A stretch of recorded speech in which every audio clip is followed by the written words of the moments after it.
So what I want to do now is go ahead and jump into what's my current favorite practice map. And we're going to go to the aim section and we're going to grab some ARs, SMGs, and just have a look at some tricks that I utilize to minimize recoil. So let's go have a look. That's the very first trick I want to call out here is don't hold down fire. Click to fire. Purposeful clicks when you are lining up your shots. Don't try to, especially this far out, just hold it in and shoot like this, because you can see how much harder it is. Like it's bouncing around. I'm not hitting anything.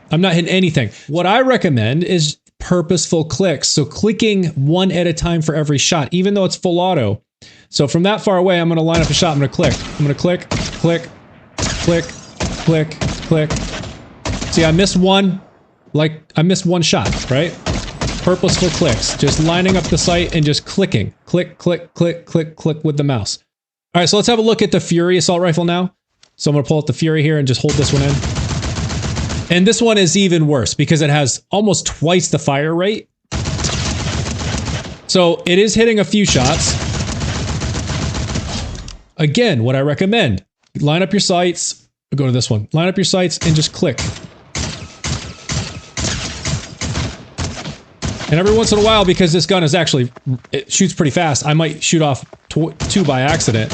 All right, so the next trick I want to recommend is to simply stand still. Now, if you're shooting medium and long range, standing still is perfectly fine. If you're, in combat with someone who's up close and you're trying to use an AR like this, you're picking them off like this. Obviously, you're not going to want to stand perfectly still. You're going to want to be kind of strafing side to side, moving. Even if you're using the, aiming down sights and you're kind of up close, like right here, you're gonna wanna be kind of moving side to side so you're not an easy target, right?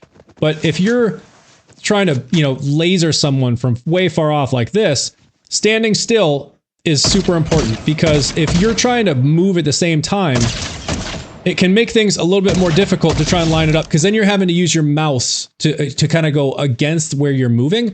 Plus, it can actually make your, like if we watch the reticle here in the center, as I'm moving, do you see how the white lines, the top, bottom, left, and right, they expand out, right? It expands out, and that's because I'm moving, so the gun becomes less accurate as you're moving around.